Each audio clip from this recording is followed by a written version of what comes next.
Salut tout le monde, j'espère que vous allez bien. Moi je reviens vers vous pour vous tourner une vidéo bilan du challenge de l'amitié littéraire. Qu'est-ce que c'est que ça? Donc c'est un challenge en fait qui se fait à deux avec la personne de votre choix. Moi comme d'hab je l'ai fait avec Anaïs, ma petite nanette d'amour. Et je vous passe le bilan maintenant alors que déjà le challenge était censé se terminer en février 2017, n'est-ce pas? Et moi comme je suis une fille absolument géniale niveau temps, je l'ai fini il y a quelques mois seulement. Je sais plus quand. Mais pour ma gouverne, il y a un des livres du challenge que je trouvais plus nulle part. Et comme j'avais pas de thune pour le commander, j'ai galéré. Du coup le principe est très sympa, je vous invite vraiment à faire ce challenge. Je sais pas du tout qui l'a inventé par contre, je suis désolée. Donc vous mettez en binôme, vous envoyez chacune vos wishlists de romans.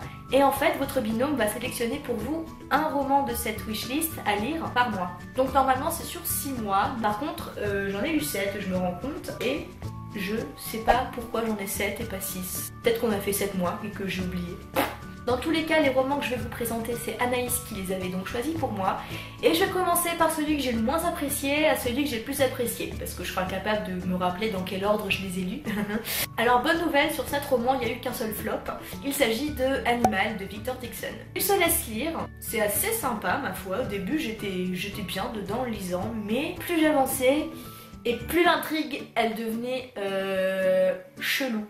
Et je sais pas, j'ai pas du tout en fait adhéré à ce qui se passait dans ce truc. Au début ça allait comme je vous disais, mais à un moment je me suis dit mais non, non j'aime pas trop, j'ai pas adhéré. Bon la plume de Victor Dixon par contre j'ai rien à redire franchement. J'aime beaucoup son écriture. C'est une saga qui plaît quand même à pas mal de monde et bah moi non, j'ai pas trop kiffé. Après faut aussi savoir que quand je l'ai lu c'était pendant que j'étais en semestre à la fac de lettres. Et donc j'étais un petit peu en pleine indigestion littéraire pendant que je le lisais. Ouais, donc je pense très honnêtement que ça a joué. Comme j'adhérais pas plus que ça à l'intrigue et que j'avais encore plein de livres à lire et que j'en avais dès que j'étais en train de lire qui étaient chiants et que ça me saoulait, ça se trouve mon cerveau il s'est juste dit vas-y arrête, tu en peux plus, tu n'accroches pas, laisse tomber. Ce que je vous dis au début j'aimais bien donc voilà. Donc c'est le seul flop de ce challenge. J'ai pas réussi à adhérer à ce roman et j'ai pas vraiment adhéré au tournant que prenait l'histoire.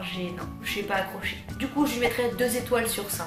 Le deuxième livre dont je vais vous parler, c'est L'Infini plus 1. Alors c'est celui-là que j'ai galéré à trouver, que je trouvais nulle part à Orléans. Mais quand je vous dis nulle part, hein, j'ai fait toutes les librairies et il n'y en avait aucune qui l'avait. C'était celui qui me manquait pour finir le challenge et j'ai aimé, mais il m'a manqué quelque chose. J'ai pas accroché de fou. Ça a toujours été dans le coup-ci coup-ça. Les personnages, j'ai aimé, mais pas toujours. Des fois, je les aimais un peu moins. Leur histoire, j'ai trouvé ça mignon, je trouvais ça sympa à suivre, mais voilà, ça m'a pas bâmé plus que ça non plus, ça m'a pas percuté. Et franchement, j'ai trouvé que c'était aussi un petit peu long. J'aurais bien aimé moins de pages pour le coup. Puis voilà, ouais, même la romance, parce que c'est une romance quand même, j'ai pas détesté, ça va, mais classique, sans surprise, mignon certes, mais bon, franchement c'était pas vraiment mon délire non plus, mais j'ai pas détesté cette lecture quand même. J'ai passé un moment agréable à la lire, ma foi, donc je lui mettrai 2,5 sur 5 à celle-ci. Ensuite, 2 livres sont ex-aequo dans mon classement, j'arrive pas trop à les départager. On a déjà le premier tome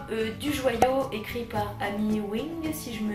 oui, et Phobos de Victor Dixon. Alors ils sont ex-aequo parce que honnêtement, en fait les deux ils m'ont à la fois plu et à la fois énervé et déplu sur certaines choses. Après, je trouve quand même que niveau écriture, Victor Dixon l'emporte largement. Il a vraiment une plume que j'aime particulièrement. Et rien que dans le premier tome de Phobos, il y a beaucoup de citations que j'avais retenues et que j'avais corné mes pages pour me rappeler où elles étaient, alors que dans le Joyau, non. Niveau addictivité, par contre, je mettrais les deux au même niveau. Niveau histoire, Phobos est beaucoup plus poussé. Mais j'ai trouvé que le Joyau c'était quand même assez bien recherché, même si on reste vraiment dans un schéma de dystopie tout à fait classique pour le coup. Et j'ai bien réussi à accrocher avec l'univers. Niveau personnage, dans les deux, il y en a qui m'ont plu et il y en a qui m'ont pas plu. Dans Phobos, j'adore Léonore, après les autres, je les avais trouvés pour la plupart certains attachants, mais quand même beaucoup trop caricatural et il y en a pas mal qui m'ont saoulé. Et puis il y en a qui sont pas très approfondis encore dans ce premier tome, donc voilà. Dans le Joyau, j'ai beaucoup aimé les persos secondaires, notamment la meilleure amie de l'héroïne, et les autres secondaires m'ont beaucoup plu. En fait j'ai été plus emballée par les personnages du Joyau pour le coup, à part Léonore qui là les bat tous à clé de couture. Après par contre ce qui m'a vraiment pas plu dans le joyau, c'est la romance que je trouve très fade, déjà vu 1 million de fois et inutile à l'intrigue. Franchement, le livre aurait pu largement s'en passer. Ça m'a pas gêné dans ma lecture plus que ça, j'ai réussi à avancer, mais voilà, c'est pas du tout une romance qui m'a plu. Et dans Phobos, les pseudo-romances qui commencent à naître aussi, franchement ça m'a pas plu plus que ça. Un peu plus que le joyau quand même, c'est plus élaboré et mieux poussé, enfin je trouve, mais bon, c'était pas encore ça non plus. Donc voilà, pour les deux, c'était... Oui, j'aime bien, mais il y a des trucs que j'aime moins bien. Donc je les mets ex aequo, et j'en mettrai tous les deux 3 étoiles, voire 3 étoiles et demie pour Phobos. Maintenant on rentre dans le top 3, alors le troisième livre que j'ai préféré de ce challenge, c'est le premier tome de Miss Peregrine et les enfants particuliers de Ramson Riggs. J'ai lu le livre après avoir vu le film, donc je savais à quoi m'attendre, mais je savais également que forcément le livre allait être plus fouillis, plus recherché, forcément plus abouti, parce qu'on peut pas tout adapter dans un film en général. Je m'éternise pas trop parce que je viens de me rappeler que j'avais fait une vidéo sur ce livre et également sur le film, donc voilà. Je vous la mettrai dans le petit i si vous voulez la regarder.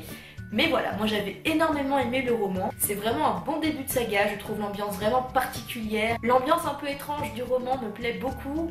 Et l'intrigue, les personnages, j'ai vraiment beaucoup aimé. Il faudrait peut-être d'ailleurs que je lise le tome 2, un de ces 4, en tout cas c'est au programme. En deuxième position, on va avoir A comme aujourd'hui de David Levitan. Alors ce livre, je savais pas trop à quoi m'attendre, je savais pas si j'allais vraiment l'aimer ou pas trop. Et j'ai adoré plus que je l'aurais imaginé. J'ai adoré la plume de l'auteur et l'histoire est hyper bien amenée, les personnages sont vraiment au top, enfin je trouvais du moins que psychologiquement il avait réussi à bien les saisir, à en faire de bons personnages, et là pour le coup j'ai adoré leur histoire d'amour qui va au-delà du physique, au-delà du monde tangible, c'est vraiment quelque chose, un monument de la littérature jeunesse qu'il faut lire parce que c'est vraiment un truc waouh.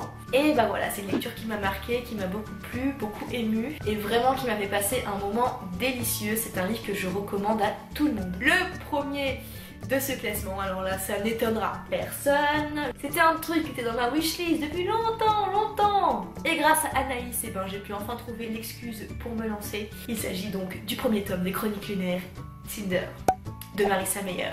Voilà, je ne vous en dis pas plus parce que je vais faire bientôt une vidéo consacrée aux Chroniques lunaires sur la saga en entière parce que évidemment je l'ai dévoré suite au premier tome, c'était obligé. Ça m'a fait voyager, ça m'a fait ressentir plein d'émotions, j'ai adoré les personnages. Bon après le premier tome, c'était un peu, il y a quelques éléments quand même qui font assez jeunesse et j'avais trouvé que c'était prévisible, enfin...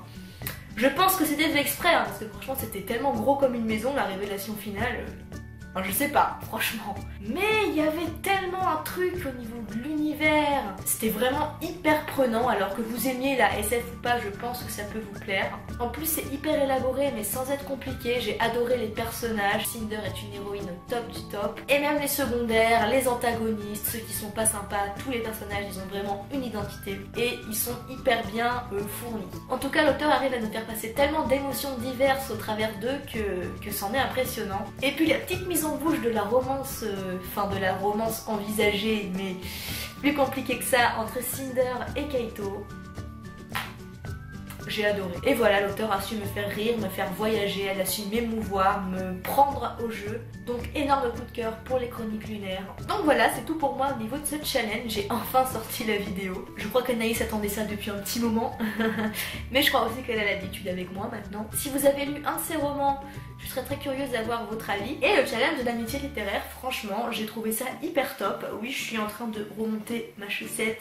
Et c'est un truc que je referais bien de ces 4. Franchement, ça m'a hyper botté. Je vous invite vraiment à tester le concept avec un de vos amis lecteurs ou blogueurs. Franchement, c'est une super expérience. Bon, et bien, il me reste plus qu'à vous dire à bientôt pour une prochaine vidéo, comme d'habitude. Et à vous faire des bisous tout bleus de préférence, parce que le bleu, c'est la vie. Allez, ciao!